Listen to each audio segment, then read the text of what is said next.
जैसे सीजन 13 को कोई सीजन बीट नहीं कर पाया, जैसे अभी फिलहाल बिग बॉस ओटीटी की पॉपुलैरिटी को कोई बीट नहीं कर पाया। तुम चमची हो एल्विश की, हर चीज उसकी प्रमोट करती हो, इसलिए ये सब बोलोगी। एंगेजमेंट का खेल है सब। एल्विश यादव जिस मुकाम पर हैं, उन्हें प्रमोशन की जरूरत नहीं है। भाई साहब, अभी तो मैं 28 की हूँ और मुझे अपनी एज बताते हुए बिल्कुल शर्म नहीं आती है। कितनी छोटी सोच है आज पता चला। बस ऐसे ही कंपेयर करते रहो, लेकिन मुनव्वर के टैलेंट के आगे एल्विश कुछ नहीं है, और यही फैक्ट है। आपने खुद अपने आइडल को ऊंचा उठाने के लिए आपको किसी और के आइडल को नीचा गिराना पड़ा है। आप वो चीजें कर रहे हैं। आप देखिए कि पिछली बार कंपैरिजन किसका हुआ था, एमसी स्टैन का और एल्विश यादव का, जहां पर एल्विश यादव ने एमसी स्टैन के बनाए हुए रिकॉर्ड तोड़े थे और नए रिकॉर्ड कायम किए थे। गुड वाला मॉर्निंग हैगा जी, एंड राम राम सभी को। कैसे हो आप लोग? होप भाई सारे ठीक होंगे। आज यहाँ पे बारिश हो रही है प्रॉपर। देखो पीछे एक वो फॉग तुम्हें दिख रही होगी थोड़ी थोड़ी, है ना? वो जो बादल एकदम जमीन पे उतरते हैं वो वाला माहौल है भाई। प्रॉपर कीचड़, बुरे हाल। बट ठंडी खतरनाक वाली है। ये देखो भैया, ऊ, एकदम आसमान।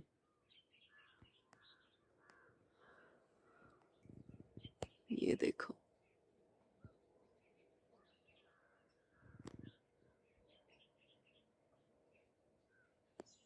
रात के 2 बजे से यहाँ पे बारिश हो रही है। अभी भी काफी बारिश हो रही थी जब भी मैं उठी हूँ, लगभग 7:30 बजे 8 बजे। लेकिन जब तक मैंने काम शुरू किया है भाई, तब तक थोड़ा माहौल सेट हुआ है। अभी बारिश तो नहीं है, बट हो सकती है एक बार फिर से। भाई सुबह के 9:30 हो रहे हैं और आप देख रहे हो हर तरफ ऐसा अंधेरा छाया हुआ है। देखो, हर तरफ पूरा अंधेरा अंधेरा है। ये देखो, और इतनी बारिश हो रही है 2 दिन से कि भाई बहुत, मतलब इस टाइम का टेम्परेचर पता है कितना है? 1 डिग्री। आप लोग सोच रहे होंगे भाई ये जंगलों से यहाँ कैसे पधार गई। तो कुछ इम्पोर्टेंट बात करनी थी यार आप लोगों से। बहुत इम्पोर्टेंट बात। एक बार फिर से मुझे लगा था कि ये मैं नहीं करूंगी, बट अभी लगता है कि शायद मतलब इन चीजों को दबा के या इग्नोर करके भी कोई फायदा नहीं है, क्योंकि हालात ना सेम ही रहने वाले हैं। चाहे इन चीजों को कॉल आउट किया जाए, चाहे इन चीजों को दबाया जाए, लेकिन जब आप कॉल आउट करते हो तो एक ना मतलब मेंटेलिटी लोगों की पता चलती है कि भाई हो क्या रहा है, क्या कर रहे हैं लोग, और किस हद तक कर रहे हैं और किस हद तक जा सकते हैं। और सबसे बड़ी बात तो कितने वेले बैठे हैं यहाँ पे। मैं कुछ प्यारे प्यारे कमेंट्स आपको सुनाऊंगी जो मेरे लिए आए हैं स्पेशली। और ये क्या होता है कि जब भी मैं कोई न्यूज़ शेयर कर रही हूँ ट्विटर पे, और खासकर सबसे इम्पोर्टेंट चीज़ कि अगर वो न्यूज़ एल्विश के बारे में है, मैंने वहां पे किसी को नीचा नहीं दिखाया, मैंने वहां पे किसी को डाउनग्रेड नहीं किया। मैंने कुछ आंकड़े शेयर किए जो हर बिग बॉस के बाद शेयर किए जाते हैं। विनर्स का कंपैरिजन होता है कि भाई किसने कितना जो है फिलहाल कौन कमा कर लेकर आया है, किसकी सैलरी कितनी रही है, बिग बॉस की कमाई कितनी रही है, या फिर किसके फॉलोअर्स कितने बड़े हैं। और सबसे बड़ी बात, जो सच होगा आप अगर वही बोलोगे, तो मुझे नहीं लगता कि इसमें किसी को डाउनग्रेड किया जा रहा है। इसमें जस्ट एक सिंपल कंपैरिजन होता है, और वो बिग बॉस के सीजन के साथ भी होता है। जैसे सीजन 13 को कोई सीजन बीट नहीं कर पाया, जैसे अभी फिलहाल बिग बॉस ओटीटी की पॉपुलैरिटी को कोई बीट नहीं कर पाया, तो वैसे ही अब यहाँ पे जो फैक्ट्स हैं वो तो बोले ही जाएंगे। बट उन चीजों से लोगों को प्रॉब्लम बहुत है। कुछ प्यारे प्यारे शब्द मेरे लिए आए हैं, वो मैं आपको बताती हूँ। एक ने लिखा है, तुम चमची हो एल्विश की, हर चीज उसकी प्रमोट करती हो, इसलिए ये सब बोलोगी। एंगेजमेंट का खेल है सब। तो ये इनको लगता है कि मैं एल्विश की चमचागिरी करती हूँ, इसलिए मैं एल्विश को प्रमोट कर रही हूँ। तो मेरे भाई, आपको एक चीज बहुत अच्छे से पता होनी चाहिए कि एल्विश यादव जिस मुकाम पर हैं, उन्हें प्रमोशन की जरूरत नहीं है। शायद लोगों को उनकी जरूरत पड़ती है कि वो लोगों को प्रमोट करें, है ना। तो इतने से ही आप समझ जाओ, हम तो बहुत तुच्छ प्राणी हैं। उसके बाद एक ने लिखा, अरे ये तो मनारा की तरह 36 की उम्र की औरत, 36 साल का बच्चा सज रहे हैं, अ, सज रही है। एल्विश आर्मी एंड ब्रो सेना का एक इकलौती 36 साल की बच्ची है ये। अब मेरा कंपैरिजन मनारा से हो रहा है, मतलब सीधा सीधा मनारा से कंपैरिजन कर दिया, और मैं 36 साल की भी हो गई, जिसे मुझे अभी पहुंचने के लिए बहुत ज्यादा साल लगने वाले हैं।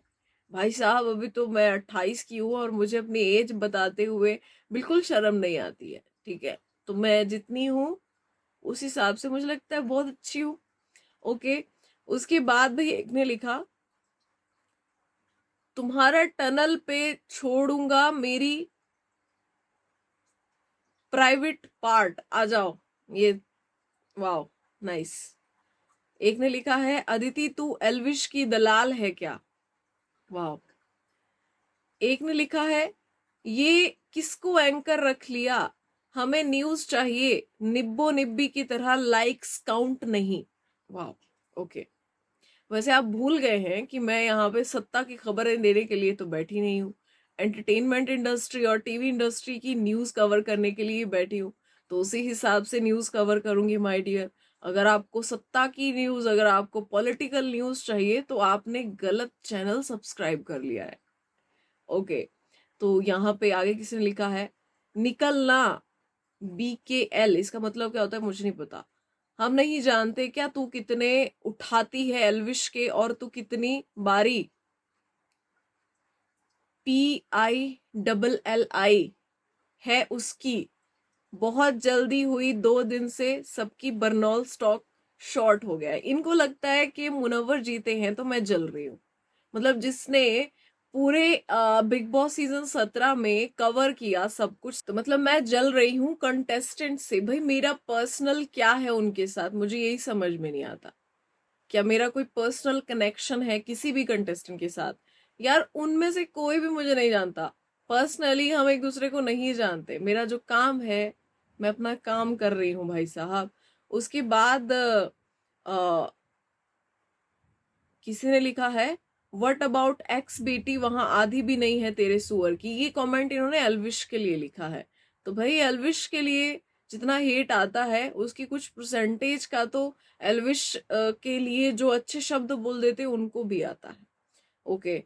आगे इन्होंने लिखा है, कितनी छोटी सोच है आज पता चला, बस ऐसे ही कंपेयर करते रहो, लेकिन मुनव्वर के टैलेंट के आगे एल्विश कुछ नहीं है, और यही फैक्ट है। यहाँ किसी को भाई साहब नीचा नहीं दिखाया गया था। यहाँ पे आपने खुद अपने आइडल को ऊंचा उठाने के लिए आपको किसी और के आइडल को नीचा गिराना पड़ा है, आप वो चीजें कर रहे हैं। तो ये मुझे लगता है सारी चीजें आप पर लागू होती है, क्योंकि कंपैरिजन हर बार होता है, हर सीजन में हर विनर का होता है। आप देखिए कि पिछली बार कंपैरिजन किसका हुआ था, MC स्टैन का और एल्विश यादव का, जहां पर एल्विश यादव ने MC स्टैन के बनाए हुए रिकॉर्ड तोड़े थे और नए रिकॉर्ड कायम किए थे। तो उस वक्त तो फिर तब आप लोग भूल गए क्या, तब कंपैरिजन नहीं हो रहा था। तब एल्विश वालों ने तो नहीं कहा कि अरे अरे हमारे वाले का कंपैरिजन तुम क्यों कर रहे हो। ऐसा तो नहीं होता है ना। ओके। तो एक किसी ने लिखा है, आंटी तू एल्विश की पर्सनल सेक्रेटरी। हाँ भाई, मतलब 1-2 दिन पहले ही काम पे रखा है मुझे, सैलरी आ रही है ना मोटी वहां से। किसी ने लिखा है, अदिति जी और भी लोग हैं दुनिया में, आप तो पूरे दिन एल्विश की न्यूज देती रहती हो। क्या आपको मेरी टाइमलाइन पे ट्वीट्स बाकी नहीं दिखते, जो जितने भी मैं ट्वीट करती हूँ उसके अलावा? आपकी प्रॉब्लम ये है कि आपको देखना वो है माय डियर, आपको कुछ और देखना ही नहीं, आप ऑब्सेस्ड हो शायद उस चीज से। ओके। फिर मैंने एक जो है ट्वीट किया था कि एल्विश यादव ना most followed big boss winner है। मतलब इतनी फॉलोइंग किसी विनर की नहीं रही है बिग बॉस के अंदर जितनी एल्विश की रही है। तो यहाँ पे एक ने लिखा है, भाई जा ले ले उसका मुंह में फिर। नाइस। ओके, एक ने लिखा है कुछ ज्यादा ही अच्छा लिखा है, BC। अरे यार इसको तो मैं क्या ही पढूं यार, इसको तो मैं क्या ही पढूं, ये तो बहुत ही गंद है, बहुत ज्यादा गंद है, मतलब बहुत ज्यादा गंद है। और ये चीजें मैंने कॉल आउट की है और मैंने ट्विटर पे भी शेयर किया है आप लोगों के साथ। तो भाई मतलब क्या है, ये लोग मुनव्वर फैंस हैं, ये मुनव्वर फैंस हैं जो मुझे हेट दे रहे हैं, या ये सिर्फ ट्रोलर्स हैं? क्योंकि मेरी समझ में ये चीज नहीं आती है कि ऐसे लोग क्या किसी के फैंस हो सकते हैं। क्योंकि मुझे लगता है कि ये सिर्फ ट्रोलर्स हैं और ये सिर्फ ट्रोल कर सकते हैं, गंदी भद्दी गालियां देना। यार इतना फालतू, इतना वेला समय आप लोगों के पास कि आप आते हो, इतना अपना टाइम वेस्ट, आप एक एक को देखते हो। अच्छा किसने मुनव्वर के खिलाफ बोला है, या किसने मुनव्वर की तारीफ की है, किसने मुनव्वर का कंपैरिजन किया है, अभी जाओ उसको गाली दो। मतलब इतने फ्री बैठे हो क्या जिंदगी में? क्योंकि मुझे लगता है कि अगर इतने फ्री बैठे हो तो आप लोगों को अपना एक न्यूज चैनल खोलना चाहिए। क्योंकि फिर सारा दिन आप यही देखते रहते हो ना कि क्या चल रहा है। शायद हमसे कोई चूक हो जाए, हमसे छूट जाए कोई न्यूज, फिर आप लोगों से नहीं छूटेगी, क्योंकि आप लोगों को तो ट्रोल ही करना है। अभी इसको गाली दे दी, अभी उसको गाली दे दी, है ना? तो मतलब हमारा काम तो न्यूज कवर करना है। हो सकता है आपके आइडल के फेवर में भी चीजें हो सकता है आपके आइडल के अगेंस्ट भी चीजें हो, लेकिन मैं हमेशा यही कोशिश करती हूँ कि चीजों को वैसे ही दिखाया जाए जैसी वो है, ना कि उसमें एक्स्ट्रा मसाला ऐड किया जाए। मसाला ऐड करने वाली डिपार्टमेंट मेरी नहीं है माय डियर, तो मैं मसाला ऐड नहीं करती। मैं वही चीज आपको बताती हूँ जो है, जो फैक्ट है, और फैक्ट के साथ बताती हूँ। उसके अलावा फिर मैं बात नहीं करती हूँ, बेली बात नहीं करती। और अगर कभी गलती हो जाती है, जो कि होता है, ठीक है, ऐसा नहीं है, इंसान हूँ, गलतियां करती हूँ, तो उसके लिए मैं अपोलोजाइज भी करती हूँ। और ऐसी चीजें हुई है, मे बी OTT के टाइम पर भी एक दो बार कुछ ऐसी चीजें हुई थी जहां पर मुझे भी लगा कि हाँ भाई ये फैक्ट नहीं था, और ये चीजें जो है मतलब ऐसी न्यूज नहीं जानी चाहिए थी। तो फिर अपोलोजाइज किया, आगे बढ़े। बट आप लोग आगे बढ़ ही नहीं पाते हो, आप लोग अटक गए हो। और पता नहीं क्या ऑब्सेशन है, मतलब अलग लेवल पे एल्विश के साथ चिपका के रखा है, क्यों मुझे समझ नहीं आता यार। आप लोग इतना, इतनी प्रॉब्लम आपको, मुझे नहीं लगता मुझसे प्रॉब्लम है, आपको एल्विश से बहुत ज्यादा प्रॉब्लम है। बट क्यों है मुझे नहीं पता। तो भाई ये एक बार फिर से चीजें हो रही है। और एक पोस्ट कि किसके पोस्ट पे कितने लाइक्स आए, मतलब कौन किसकी पॉपुलैरिटी ज्यादा रही, जस्ट एक इस चीज के बाद ये इतनी सारी हेट आई है। और ये जस्ट एक एक मैं आपको बोल रही हूँ ना, जस्ट चंद कमेंट्स हैं, ये भी चंद कमेंट्स हैं, पूरे नहीं है। और जो DMs हैं वो तो भाई भूल ही जाओ, वो तो छोड़ ही दो। बाकी यार फिलहाल आज आज बाहर नहीं बैठी हूँ, सुबह बाहर नहीं लगाई, देख रहे हो लाइट भी चली गई। यहाँ 2-3 दिन से बारिश हो रही है, बहुत खतरनाक वाली, अभी भी तुम लोगों को आवाज आ रही होगी। तो इसीलिए आज बाहर नहीं बैठी हूँ और यहीं पे सारी बातें मैं कर रही हूँ। बाकी आई एम सो सॉरी किसी को फिर भी मेरी अगर चीजें हर्ट करती हैं तो। बट मुझे नहीं लगता कि ये इन गालियों के लिए मेरा सॉरी बोलना तो नहीं बनता। और मुझे नहीं लगता कि कोई भी ये डिजर्व करता है, ये सब कुछ कोई डिजर्व नहीं करता। तो यार सोशल मीडिया पे इतनी नेगेटिविटी फैलाना बंद करो, थोड़े पॉजिटिव हो जाओ लाइफ में, थोड़ी पॉजिटिव चीजें करो, लोगों को अप्रिशिएट करो। मैं भी करती हूँ अच्छी चीजों के लिए, लोगों को अप्रिशिएट करती हूँ, ठीक है, गलत चीजों को कॉल आउट करती हूँ, जो कि मैं कर रही हूँ अभी। बाकी मिलते हैं यार नेक्स्ट व्लॉग में। अपना ध्यान रखो भाई। जो मुझे प्यार करते हैं, जो इन लोगों को जवाब देते रहते हैं, मैं तो देखती हूँ जो इन लोगों को जवाब देते रहते हैं भाई, उनका भी थैंक यू। और फिलहाल जो ये कर रहे हैं भाई, आप तो मैं क्या बोलूं, मतलब भगवान बचाए। राधे राधे।